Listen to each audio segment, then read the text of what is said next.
Okay, everyone, and welcome. My name is Viv Lee, she, her from the Open Digital Literacy and Access Network, aka ODLAN. We are a Canadian nonprofit that serves the 2S LGBTQIA plus communities across Canada and helps to try and make the tech sector a more accessible and equitable place. With me today, I have Dr. Avery Dame-Griff. Dr. Dame-Griff, thank you for the chat notes, folks. I cannot read them at the moment, but I am going to keep going. So Dr. Avery Dame-Griff is a lecturer in the Women, Gender, and Sexuality Studies at Gonzaga University. He founded and serves as the primary curator of the Queer Digital History Project, which is queerdigital.com, an independent community history project cataloging and archiving pre-2010s LGBTQ spaces online. He also has served as a public humanities fellow for Humanities Washington and a member of their Speakers Bureau. So, Dr. Dame-Griff, welcome. Thank you very much for coming today. Of course. Thank you so much for having me. I'm really looking forward to this. Thank you. And so today's Mhm. focus, of course, is going to be this lovely book that I've got on my background in front of me here, titled The Two Revolutions, A History of the Transgender Internet. When this came out, oh gosh, 2004, I believe, 2023, almost 2023. worse. Awesome. Okay. Well, it feels like time is all subjective at Mhm. post-pandemic, but I was impressed beyond belief when it came out. I was thought it was one of those first of its kind of books. And your work really stood out to me as unique and original and a breath of fresh air in this sector. So thank you very, very much. Mhm. We have some pre-made questions for you today and some submitted questions from our participants. So I'm going to be putting those lists together. But let me start with my first question. So you teach women, gender, and sexuality studies at Gonzaga University. How do your current students who have grown up entirely within the post Mhm. 2000s internet era respond when they encounter the early trans internet communities that you document in the book? It's always really interesting because I think for them, there's such a distance from what essentially what we now call like the internet looked like during that period versus what they experience. I have many anecdotes. I will tell many of them. This is one I tell a lot, is that when I introduce my students to myself in the class, like the first day of class stuff, I play the 56K modem sound as a way to explain my research. I'm like, you can describe my research in a sound, and then I play it, but I don't really prep them. And afterwards, I ask them, okay, well, what is that? And then some of them know, some of them don't, and that becomes a way to explain it. Uh, it was in like I think 2019. I do this thing. This is the first time where I had a student when he hears the sound, and I'll sort of explain the story. Is that this is a fairly large student, like he was a player on the football team. Say that he's tall, like he's not a small person, and he leaps out of his chair, curls in like he's terrified, and he's like, "What is that sound?" It's like that was the internet. That was what it sounded like. And I said, say like they maybe have some experience doing media. They've got some vague ideas. They have these particular aesthetics. I've had periods where I show, when I teach for my book, I have students look at trans youth homepages that I talk about in the book. They love the aesthetics of it, but it's real visual. So like they have these touch points and pieces and like visual understandings, but the experience of it, I think, is different. Like you have to sort of explain the idea that it takes time to get access to certain things, the idea that things weren't immediate, that you were waiting. The idea that the interface through which you would access materials shaped how you interacted with it, like that is sort of stuff that takes a little longer because it's sort of it will always be like, well, why isn't it like this? It's like, well, you got to understand, we're on a different kind of computer. We have different kind of graphics. We have different expectations for speed. Video is not a thing really until the mid 2000s for like mass audiences because your internet sucks compared to what we have now. So like all like these things that they expect, like they have to, for some of them, it's entirely foreign. they did that. Oh, you couldn't just download a picture? And it was like, no, that picture could take 2 hours and it would cost $100. So no, no one download pictures. I have to explain, like, that's why you bought them on a disc. Oh my goodness. Because it was like I could just pay $20, get a bunch of pictures, or otherwise it's taking a lot of time. So like all of these are things you kind of have to walk them through. And in a perfect world, it changes how they think about it. I don't know that it does. But yeah, there's a kind of a big distance there, I think, because we had such rapid, historically, like such rapid development, and now we're kind of leveled off that going back now 20, 30 years, it's kind of hard for them to process what did that look like. I love the terrified image of a Hmm. student. I'm just going to put it both on the screen here because I do Hmm. want folks to know that this is what it looks like and you should go buy it. Um, the concept of a kid curling up in horror at the sound of dial-up internet pleases me and concerns me simultaneously, I should say.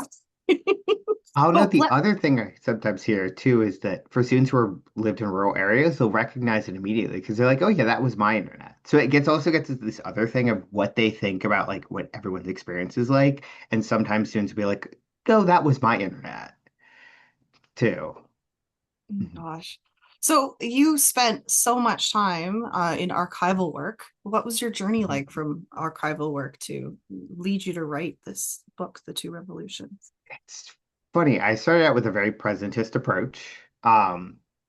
Like my MA was on YouTube vloggers, a thing I do not recommend as a trans person doing transition to then watch hundreds of hours of other trans people as they transition. But so I said, say like it was very presentist, and I kind of went into my dissertation very presentist. And I think the history sort of came as I got increasing access to it, because a thing kind of to talk about in the book is that a lot of these early communities are not documented digitally. It's through print documentation. So to be For honest, a those of part of it, us, oh yeah, go sorry, ahead. just want to ask that clarify that term. What does presentist mean to you? In this case, we're very focused on what is happening in the present. So, like I said, I did YouTube for my MA. I go into my PhD thinking it's going to be similarly around like social media sites. I have an article from 2016 on Tumblr, like very focused on the present. That's So, wonderful. yeah, so when I think about the historical stuff, it's honestly with the Digital Transgender Archive, a lot of the digitization and the fact that those digitized PDFs were also OCR, so optical character recognition. Basically, you could search for terms in them. And because these communities often had very unique names, or specifically for bulletin board systems, because they're attached to a phone number, it made it possible to start to bring up that information. Also, during this period, there's a set of really, how can I put it, key terms that only show up during this period. Information superhighway, everything was cyber, whatever. So that made it easier to start to find this stuff and to recognize, oh, there was this earlier history, but it's largely documented in print. Um, so that's where I did a little bit of that in the dissertation. Um, and I think the moment where it fully switched, again, I tell many anecdotes, is I'm defending my dissertation. And one of my co-chairs for my committee is a um, old school lesbian feminist. She was active in the 70s. She's now emeritus and retired and enjoying her life. Few folks know her, Katie King. But Katie had been around feminist science and technology studies for years. And during my dissertation defense, she asked me this question of, well, don't you think you're kind of writing off some of this older stuff? As like, that was nice, but look at how important the present is. She's like, don't you think this is actually more continuous and connected than you're presenting? And because it is my defense and I want a degree, I'm like, yeah, it definitely is. But I wasn't fully sold on it, but that question stuck. Like it wouldn't leave my head. I'm like, I think there's something there. And so like I kept looking at it afterwards. Because again, I can hear her voice in my head. And that's why I started to kind of make those particular connections of especially going from, okay, well, I documented some of this early stuff, documented Usenet, but to being like, instead of being like, oh, these are all connected. And they're connected in really important ways that get us to the present day. Um, so I think like that's the core of the journey is start being like, oh, old to new, new is better. To be like, these are actually a continuum, which I'm sure I'm not trained as a historian. Say, for a historian, I suspect this is a very obvious path. But for me, it wasn't because I didn't have that background. Okay. Well, with that in mind, then, what were some of the most surprising or emotionally resonant, I should say, archival materials that you uncovered? I think for me, the material that sticks out the most was when I encountered the stuff about Us Two, the Us Two network. So this, to briefly explain, was originally it was sort of created by a group that was a break off of the Chicago Gender Society, which is the oldest, I think they still exist, like the oldest, we now call it like a trans support group in Chicago. But for many years, they're primarily focused on cross-dressers. So the second group breaks off. They're primarily focused on the needs of transsexual folks. And so they have this idea of the Us2 network. So it's going to be a network of microcomputers across the US to connect trans folks. A peer-to-peer And system. yeah, essentially, they initially think it's going to be this peer-to-peer system. That doesn't end up happening. They convert to a BBS in, I want to say, late 1988. And this was never a large group. I don't know how long they were actually around. There's not great documentation, but in the National Transgender Library and Archives at Michigan, they have at least five or six of their newsletters where they talk about the Us2 network. And particularly the way that they see the computer as a political tool was the thing that made everything click. Like in 87, 88, these folks are thinking about how important this kind of communication is politically. Think about what would it mean if we could instantaneously talk to each other, The even though history of the the name of that Mhm, group is really mhm. important. Can you talk about how they came up with that name? Yeah, so like the Us Two stands for the United Sisterhood of Transsexual Outreach Organizations. I always have to like if I don't have it in Great front of me, I don't memory. remember. Yeah. Uh and so I think the idea of like a sisterhood that we are like connected to this, and they use this like tagline of like we need something for us too. And like they are thinking that this will be a thing that will connect us. Because at that same moment as they're doing this, we're seeing within transgender history a move back toward, okay, we should maybe get more political. Throughout the 80s, it's the thing I talk about at the beginning of the book.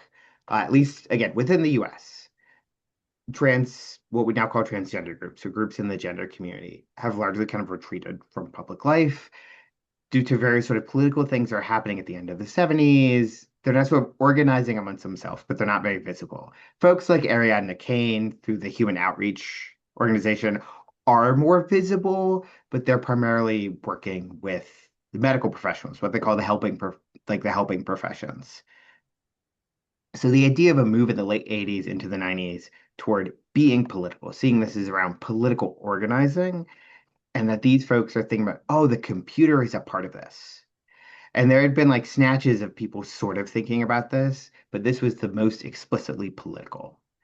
And I think Wonderful. that was a moment of being like, they are thinking of this. And this, like I said, this I don't think this BBS was wildly successful. I've not been able to find a lot of archival traces of it, but that they're thinking about it.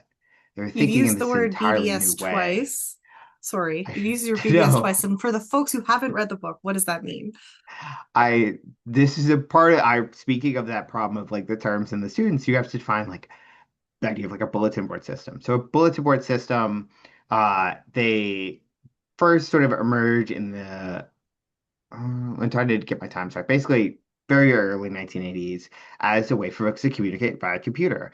So to give a modern analog, it's a bit like logging into a server, but it's peer to peer. So it's like you got one modem attached to your computer, you put in their phone number, that calls up the modem at the other end of that phone line, which is connected to the BBS. If the line is open, or if they have multiple lines, one of those lines is open, you can log in and access it. So it really is just like accessing a server. Depending on the software, you're being able to sort of send email, you've got asynchronous chat, you could play games with other folks. Um, all these things are possible with a bulletin board system, though most of them did not have a ton of these bells and whistles. It kind of depended on who ran it, because often these were like a one-person operation. So it's somebody has a computer in a part of their house, and sometimes it would be, well, I'm not on the phone from like 9 to 5 a.m. So that's when I hook my BBS up and anybody can log in. And so in some cases, there might only be one or two folks who are logging in, but these were things you could just sort of do in your own home. So I think that's a part of why Us Two matters too, is that it was like we didn't need a big corporate structure and approval. We needed a computer, a modem, and a phone line somebody could pay for, and then that could become available. Um, so they I were love like the the example right yeah. behind you too. You are describing Hmm. a home desktop computer with a visual Hmm. reference behind your shoulder. Yeah, I mean, this is a little late for it, but it would be, yeah, this kind of thing. It's like I have photos sometimes I show that I've found online. These aren't like gay and lesbian BBSs, but just like generic ones where it's just like it's a room full of servers, but they just look like computers, and there's maybe like a couple of monitors hooked up for like maintaining the software. But I mean, that's really what it was. And so yeah, so like Us Two was kind of just like a microcomputer that lived in somebody's house. And that was a part of it too, was because it could be done relatively cheaply. That's a part of how Louise Rader, who is one of the two co-founders of this group, um, like pitched it. She was like, "Do you have any of these computers, some of which are now relatively cheap to buy used? Cool, you can get connected. You can do this. It's not just like the big fancy people or a big microframe. Like we can do this together and organize, and it's computers are key to that." Wonderful. With that in mind, you've presented such a rich history. We've got decades of data to look Hmm. at. Are there any favorite terms or phrases that you'd like to revive for today's slang or vocabulary? Oh God, I don't. It's hard because this is I think a thing that depending on how well you know trans history, you're already familiar with, but the book really made clear to me is like trans people have been trying to invent new terms for themselves since time immemorial. They like making up words. No one will adopt those words in many cases, but they love to come up with it. Like that's the whole joke in the early 90s is there's a move away from this term gender community, which is another thing students absolutely don't recognize because that was sort of the term of the 80s because it was so vague. It didn't stand out. So it's like, but as I say in the book, it's not great for political organizing because the gender community, well, we all have gender. How does that stand out? So it's like, well, we need a new term. So they're all sort of thinking about terms, which gets it like folks have always been trying this.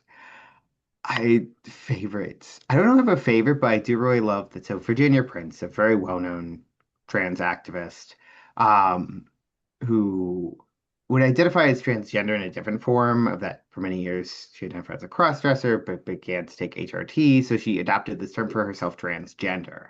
Um, but so when we're having this big debate, of what do we call ourselves? She proposed the term bigender and bigenderal, which doesn't really roll off the tongue.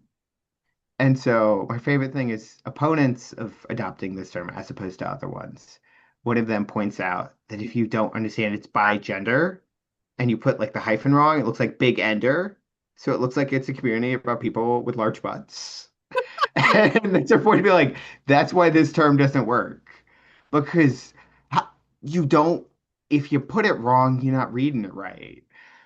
And like it's a little bit of like a toss off, but it like gets at a part of like they're also thinking about like, well, this thing has to sell to other people. It's also getting at the fact that Virginia Prince was kind of a character, in the best and worst ways. But like that's my favorite thing is like the the way in which be like somebody be like, this is a great term, and then someone will come around and be like, does anybody know what that means? You know? Yeah.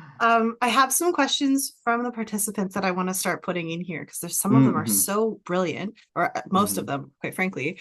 Um, how much did terminology and search terms matter back then? Did they make a difference? And did people Mm-hmm. find these communities through specific Mm-hmm. terms?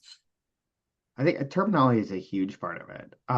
Because this goes back to the idea of like gender. If, say, let's throw ourselves into a future where search engines are starting to exist, putting in the term gender is And it's so common, like how it doesn't distinctively stand out. We put in gender community, and if we're not dealing with particularly like indexing pre-Google is relying largely on humans to do it, it's not going to do you much good. But having distinctive terms that do not have any sort of other equivalent or other use becomes really important. It's like the example I cite in the book is in there's a story in Glad's Media magazine in 1997 about the transgender community forum on AOL. And in it, one of the folks who was a regular there describes how when she is sort of exploring her identity and thinking through it, she has this term transgender. She throws it into AOL search. And notably, they have a keyword system where if you put in the word, it takes you straight to a place. And so in that case, with that word, it takes her straight to the forum. She immediately finds people. And this comes a thing over and over by having distinctive terms. It sort of lets you come directly go to places. You can immediately find it. And also you can immediately identify similar individuals. And it's like that and this is a thing I could get at the end of the book, as you get more specific terminology, that's sort of always the problem with terminology. Then it feels like we're getting back in the fight over definitions. It becomes about what fits in the boundaries of it. And so it's always that kind of like back and forth at the edges of that. But the bonus being when you have distinctive terms, it's like, oh, this is this identifiable thing. I can search for this thing. I can organize around this particular thing.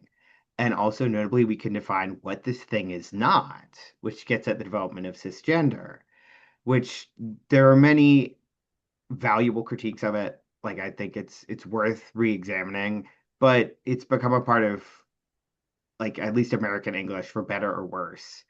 So, but by having one term lets you define what is not, and so then that creates political possibilities in that differentiation. Be like, oh, we are this distinct thing. We're not just people with gender. Everybody's got gender. It's like we are these kind of people who have this relationship to it. And there are the vast majority of other folks who have a different relationship. So we can distinguish these two things. With that in mind, Mhm, this is a big question. I don't know if there's a mhm. perfect answer, but what is the difference between the cis internet to transgender internet? Oh, it's like I think it's a lot like any community. You develop in terms, you develop a kind of shared knowledge. There's a thing you come in with particular assumptions. It's in the same way with any in group. You can come in and make a joke, and it's like everybody in the room's gonna get it, and somebody who like within the community is probably gonna get it, and someone who's looking from outside and be like, "Why is that funny?" And we thank you. Sorry, I don't breathe. Thank you for the sister net. The other thing, you get great puns. I appreciate that. Um, but I think so the only way I can think of this, and I will not put this image up.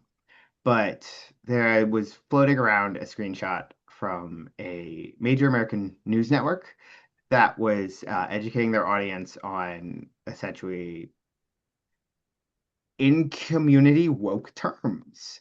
And so it listed terms like egg and like closet coded and skirt curious, which is interesting in that like where I say like what is the outside sister that basically it's like it's the looking and be like, oh look at these weirdos. Whereas the in community part of it, oh no, I'm vaguely avoiding saying the name.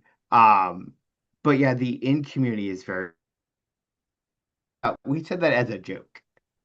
Like this sort of like the idea of also recognizing what are our in jokes? How do we sort of have this different relationship to gender and how we play about gender, we talk about gender, we think about gender, um, as opposed to sort of sometimes I think about like talking with the students sometimes very early on of like who've never thought about it to open up, be like, have you ever thought about why you do that? You know, have we ever kind of thought through like the process of how we get there? um, or the ability to sort of, I often think about pointing out the ridiculous of, I think for trans folks, when you have these particular encounters in other parts of the internet, where to how the like how they're sort of talking about gender as a sacred thing, and trans folks like, yeah, sure, yep, that's exactly how it works. So it's also like a shared community knowledge, and like that's a part of the support too of so Yeah, I like think kind of particularly you're building these connections. yes, Hmm. of course. You're also touching on the concept of psychological safety. Like we're bringing Hmm. in a sense of belonging and that maybe the early adopters weren't having in their in-person communities, right? Um, Hmm. with that in mind, I want to talk a little bit about sort of the difference between then and now. Um, what Hmm. concrete lessons from the trans internet's history do you think today's platform designers need to hear? Like, what should we I think learn? mhm. I think my main thing is scale. Is there is a this is a thing I sort of talk about at the end of the book a little bit. But the push toward like the need to monetize, the need to keep investors happy, the centralization means that that scale has to constantly be infinitely bigger. It must be massive because this was the problem with like something like the bulletin board system. It never made anybody any money and unless you were selling access to certain kinds of images or you were selling some other kind of service. Um, like say maybe access to not exactly legal copies of software. You know, like there were a couple ways to make money, but mostly like they were maintained. They were like level of maintenance. It's like this is not gonna be your day job. This will be a thing that might at most pay for itself. Um, But the thing is, like, again, their scale was so small. To make money, it has to be mass. But what that means is that's not a healthy community. If it's happening at a small scale, you can maintain the health of it being local. In the sense of who is near you? How do we connect the technology to kind of what's happening in a space? So I think there is sometimes a focus, I say, like, I'll use a contemporary example. Is the move toward protocols over mass platforms. So, like in Atmosphere or AT Proto, so at the Blue Sky or Mastodon. Um, and for both of these, I think these protocols are absolutely like good. The move to protocol is important. But one of the things I think is for all its good parts and faults, I think it's important with, say, a Mastodon, one of these two options, is that you can keep that small. You can keep that to a small scale, but the community also owns and maintains that. And that can lead to actual healthy discussions. As opposed when something is at a mass scale, even if a corporation doesn't own it, it doesn't tend to bend toward healthy discussions because you can't build that psychological safety. You can't build that connection. You also can't get that online to off kind of kind of thing where these parts of my life connect to each other, but I see these people as meaningful parts of my life. So this is an anecdote that actually comes with an oral history I did with a user of 28 Barbary Lane, which was an LGBT BBS in Washington State, because this is another area that I research. Um, so it's worth noting as I tell this that she is a neurodivergent woman of color and that because this kind of comes into it. So she was a regular user of 28 Barbary Lane. And during the oral history, she told me the story of how she was going to, I think it was like a training or an event or conference. Something was happening in Portland, Oregon. So she's going from Seattle and she's going to drive down with someone she met on 28 Barbary Lane. Now, it isn't someone she's met in person, but they've chatted a bunch. I think they had like talked on the phone. They'd gotten to know each other, but had never been in person. And if you ever done a drive from Seattle to Portland, you're in the car for hours with the same person. So that is a lot of time to be spending in a small enclosed space with somebody. And so in this oral history, she tells me, she's like, I was totally comfortable. It went great. But a part of why she told me, she's like, I told my sister before that I was doing this, and her sister was like, what are you doing? Are you crazy? You're going to be in the car with this person if you've never met them? But it turned out fine. And she tells me a story to have the contrast of she's like, this versus I'm also on Facebook and like I'm a part of a group for queer women of color in Seattle, like one of these Facebook groups. And it's Facebook, so her legal name and her photo are attached. And she's like, I would never meet up from somebody from the Facebook group. Never. She's like, I would not feel comfortable doing that. But she felt comfortable being in a car for hours with somebody from a BBS. I think that's all about the scale part and the psychological safety part. I feel like I really can know and connect and talk on the phone with this person. Whereas, like, sure, on Facebook, everybody's supposed to be from Seattle. I could look into them, but there's none of that sense of kind of a building of a rapport connection that is much harder to do and happens much less often. And so, like that scale matters. That sense of locality, that sense of connectedness is key to the health of any kind of community and also to building a sense of safety amongst its users. Thank you. With that in mind, um, I do want to pivot back to the political Hmm. sort of activism and critical response elements of Hmm. this early adoption. Um, can you give an example? You have a specific like affordances and constraints in the book. So can you give me an Hmm. example of how a platform's design directly Hmm. shapes Hmm. political outcomes for trans communities? I'm trying to think which example I want to use.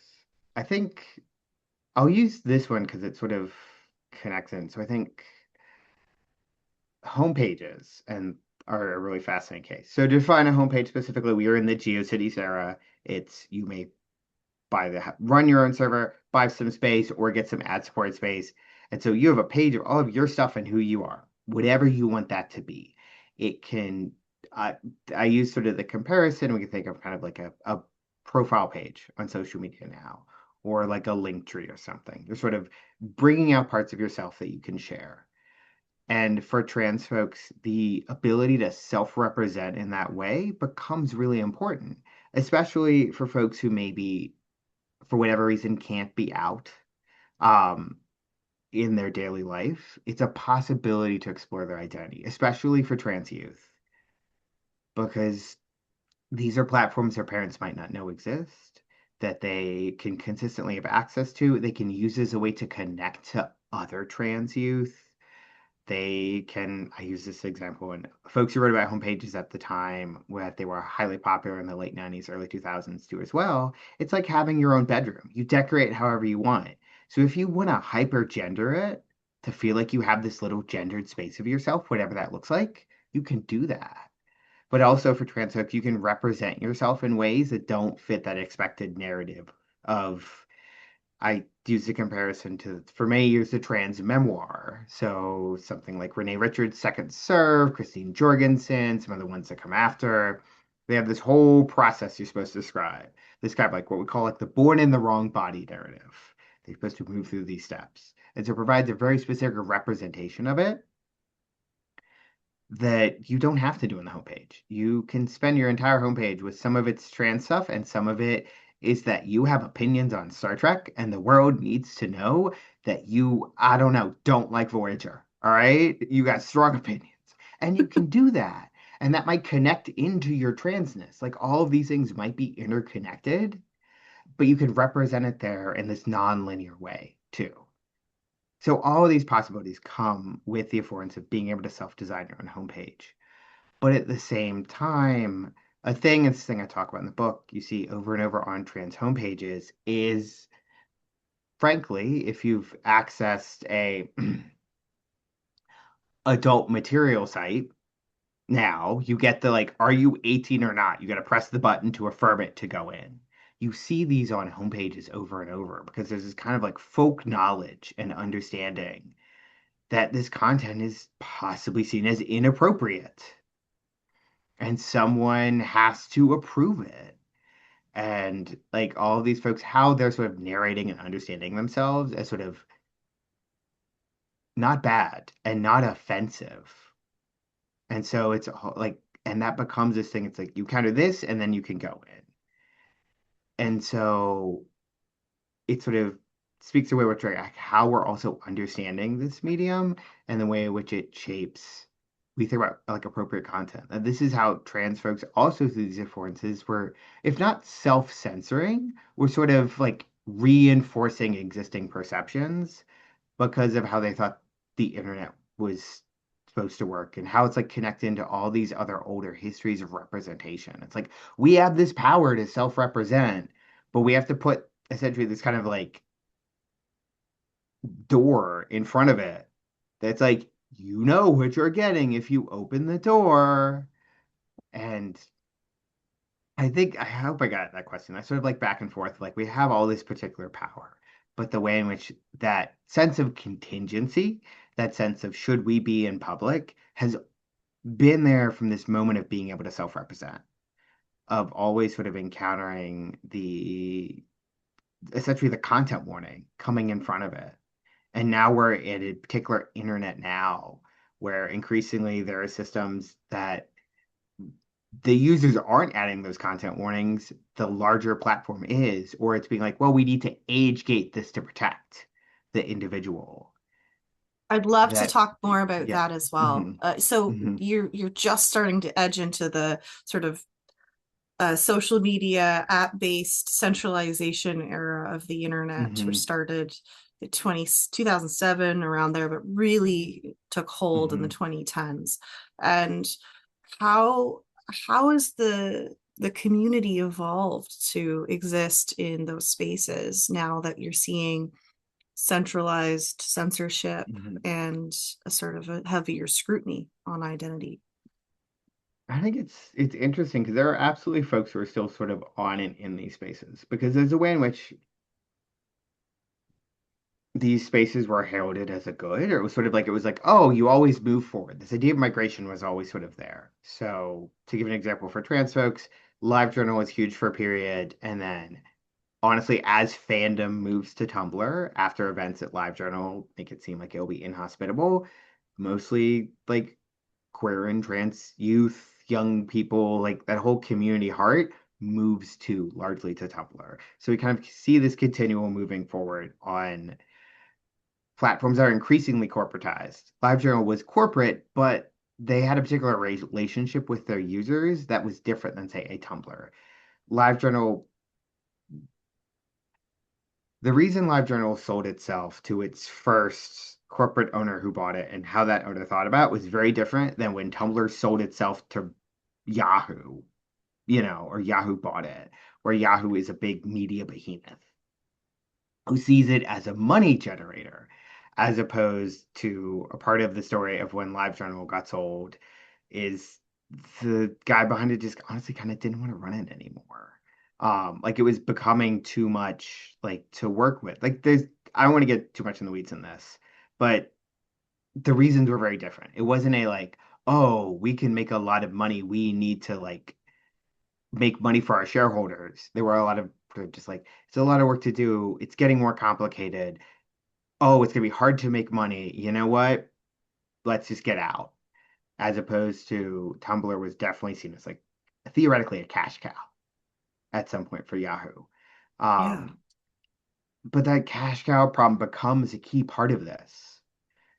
And so, like for example, LiveJournal, the classic thing is for years they said they wouldn't do ads on it. They promised this to users.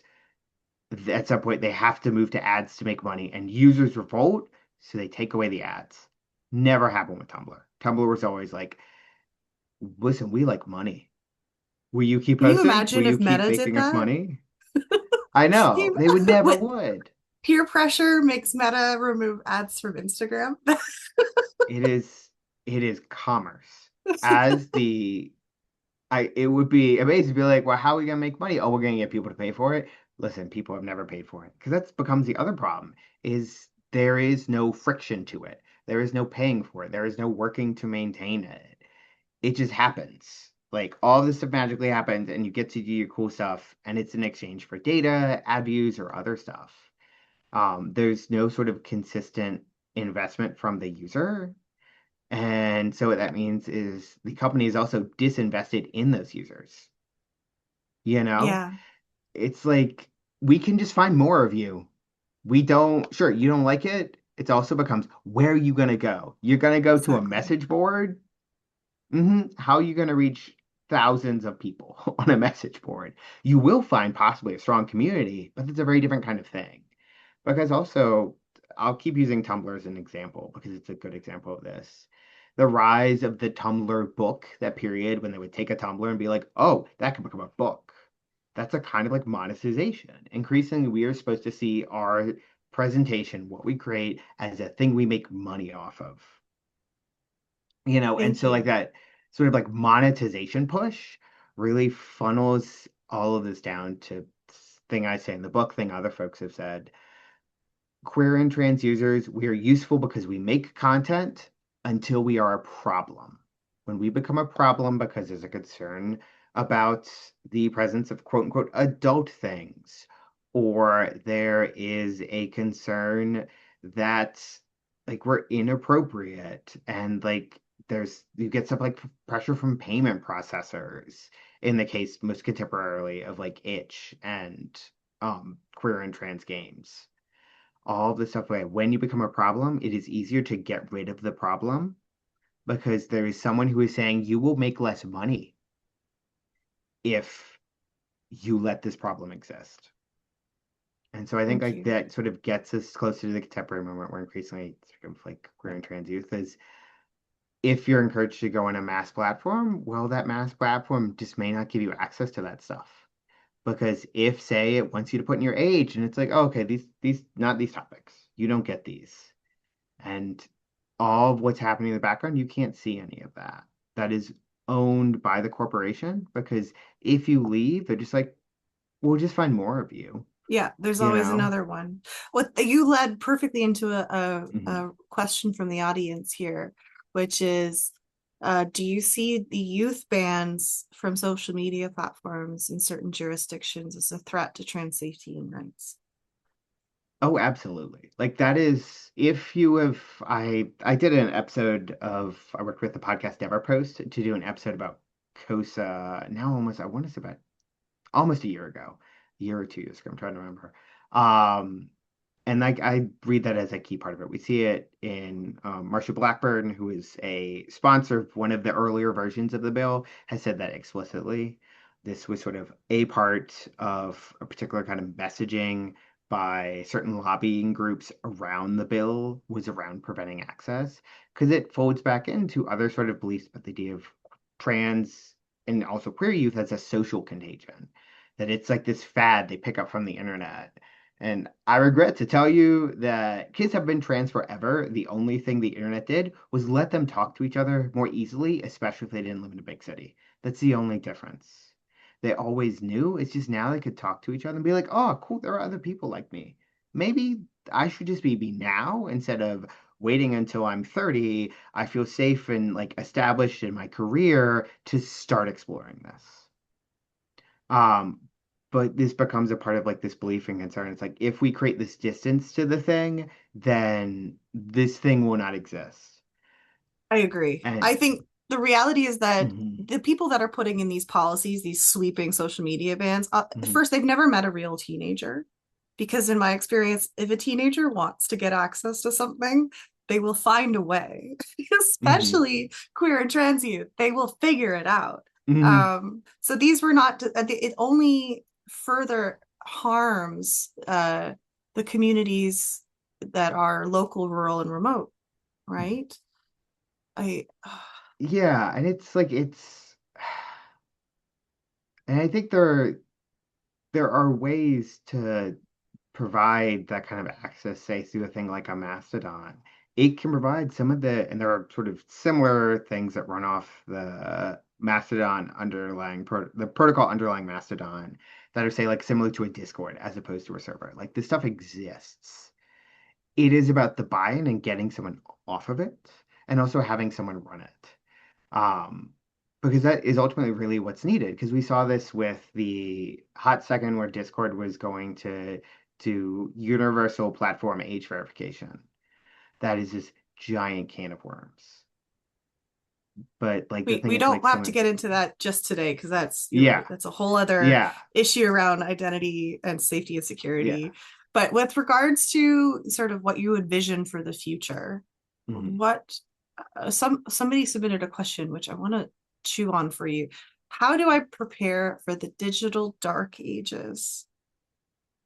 I mean, I don't know that it's coming, but I think we stop thinking about things exist forever and or the Internet Archive will just handle it. It can be a curated self-preservation in the same, let's say self-preservation of materials in the same way folks have always preserved. This is not to say don't become a data hoarder. You don't need a 5 terabyte drive with everything you've ever emailed because some of that stuff doesn't matter. And that's okay. But it is sort of thinking about, oh, okay, like I have this data, like maybe I want to have some of that. Maybe I want to save it in a particular way. It is, it might be if you're creating a community or thinking about it. This is a thing I wish folks would do more is when they are going to found a digital community as a part of the creation, write in a policy around, okay, are we going to preserve it? What is that going to look like? How are we going to let folks opt out? And just like pre-plan for obsolescence. Just the sense that like this is a thing that's going to be around forever. Do we want part of this to be saved? And if so, what is that going to look like? Because yeah, it's the thing is like at the very least, folks can start preserving some of their own stuff and thinking about what I want to save. But like, yeah, starting to kind of build around those communities. And it may be, as folks have said, increasingly, this is a part of what it's kind of some of the work I do in consulting, but also as the Queer Digital History Project of thinking about like, can we save some of this stuff? What does it look like to save it? Or to identify maybe there is an archive that could hold it and like start to think about doing some of this preservation instead of sort of trusting a corporation to do it or sort of assuming that, oh, well, the Internet Archive will get it. Or also that like we don't need to preserve it. Like we don't need to preserve all of it, but maybe some of it is worth preserving. And what does that look like? And how do we do that ethically and while gaining people's consent? Because that's the other problem with the Internet Archive. They very rarely do a long form kind of consent procedure. And so for queer and trans folks, I think that consent's really important. That right to be forgotten is important. So this is why if a community plans for it ahead of time, it's like, cool, you can build that in so all the members know they have that right as opposed to it sort of being this now we're scrambling and how do we reach folks? And I had this when I ran a project trying to preserve Yahoo groups. Nobody checks their Yahoo email. Nobody. Like it's not a thing. So I would like reach out and I would just be like, these emails went into the ether. But if like that's planned ahead of time, and this is like a future planning thing, a future proofing thing, then you come with like when you go to an arcade, be like, cool, I have this whole package. You're not gonna have to sit down with me and figure this out because we thought about it ahead of time and the members have signed off on it. Like they joined and they were aware and they made a choice. Maybe you also built a policy that they can revise it later. Like we've thought about all of this ahead of time, I think is a part of it. Yeah. I see in the chat we have some folks mentioning the archives with a Q. That is a central database for queer archival collections that we at ODLAN are also big fans of. But I do want to point out that it is Canadian centric. So a lot of our sort of queer and trans archival materials are organized in nations and not globally. Just also from a logistics perspective, it can be more challenging to do an international standard. So I'm grateful that we have our dedicated researchers and archivalists within the community Mm-hmm. that continue to push for, preserving our history like Mm-hmm. yourself. Um, with that in mind, what is your vision for the future of the internet? Like what do you want to see? Oh, ooh. Is that too big? I, I no, can no, it scale is. No, I down. think about it. I'm like, how am I trying to do this in a way that isn't the thing I've already said? But it's just like s small scale stuff, like small scale local stuff that is possibly not corporate owned. It there is an ideal world in which, and this sounds like the nerdiest crap on the planet, but where you've got possibly like In the same way, speaking for the US, a thing that doesn't exist, but like public media, like the Corporation for Public Media, if that were to be revived in a different form, where part of that public media funding goes toward supporting like local community servers, like small ones. You can do like there's always an expense, but there's a way to do this where it's not like punishingly expensive, like a large like corporate server. That there are public funds to have these kind of spaces for folks to maybe have them, or maybe it only exists for a period of time. Like it doesn't have to exist forever in the same way that people's public access cable shows didn't run for 20 years, you know? Maybe they happened for one or two. They happened as they were needed, and then they got folded down. But that there was support and funding to do this at a small local scale in a way that a lot of folks could access and feel comfortable. And this work might be hard, it might be difficult, it might involve arguments. Everyone might not love it, but that was always true. It's true of any group. Um, Group health comes down to the people who are there and involved, and you can't always make that happen. But if there was, because the thing it comes down to is money and technical expertise. But if there's funds to support people with the technical expertise to build the thing, then it makes it possible for someone who's like, well, I can't run a server to be like, no, no, no, somebody handle that. But what you do is you make the rules, you maintain it, you do all the hard social parts of it. And if there's like, again, public funds to support some of that, I think we could have a very different, healthier internet because it might be, oh, I don't have to like rely on this big corporation. I don't have to think, well, I've got a slightly popular, like, I don't know, I'm not on TikTok, I'm too old. But like I got a slightly popular like TikTok. Maybe I need to convert this into influencer money. And then you are just on that hamster wheel. You are never off because you feel like every interaction has to be monetized. If you're at a small scale, you can't monetize it because you're like, well, why would I? You're just going to be that weird who's always trying to make money in your group, and that's always that person has always existed. And everybody's like, our rules say we don't do that. You can do that as like a social interaction as opposed to a like, I feel compelled to think about this as a money making thing, you know? And I think You've like, rephrased your this quote mhm. that I'm gonna quote yourself back to you for a second, which is always a nightmare for authors. Can you expand on this quote from your final chapter? If trans life is to not only truly thrive, but also to be preserved for future generations, then trans individuals must own the goddamn servers. What does that mean to you? Yeah. So I'll briefly contextualize. This quote comes from the founding of the Archive of Our Own, so AO3, which is a very well-known fandom fanfic archive.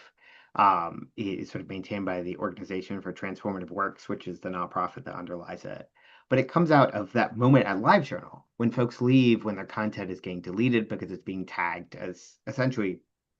But wait, the term I won't say this term out, but we would now use the term CSAM for it. Um, and they're like, absolutely not. And so that comes out of the idea that if this is going to happen, we have to own it. And think the same way, if like we want to do this, we have to own it. And maybe it's that like like a public media doesn't run it, but maybe there are grants, maybe there are funds. But the idea is that like this is a thing we own, we run, we maintain. And it is at a scale that can be maintained, that it doesn't have to grow massive. It's just got to be good enough. It's got to be good enough that everybody can use it. And maybe at some point it's not needed anymore, and that's okay. But the thing is, like, we have to own it. When somebody else owns it, you are at the whim of their desires, their needs, their budgets. It's not you. Someone else is making those decisions, and you are never going to get a say unless you're going to become a massive shareholder, and that's not going to happen. You know, it is the sort of thing of like, this comes from, I forget where I heard this quote, but it was a really good point. I think this was person was actually talking about the idea of software as a service. So like the idea being that like say like an Adobe, like you don't own the Adobe like software anymore, you pay a subscription. But like if you have a tool that is essential to your job, do not rent it. You will be renting it forever. You need to own it so then you're not always paying somebody else to be able to do your job. I think in the same way, like we can't always be paying someone else and able to be thrive as a community because we will always be locked into that person's ecosystem.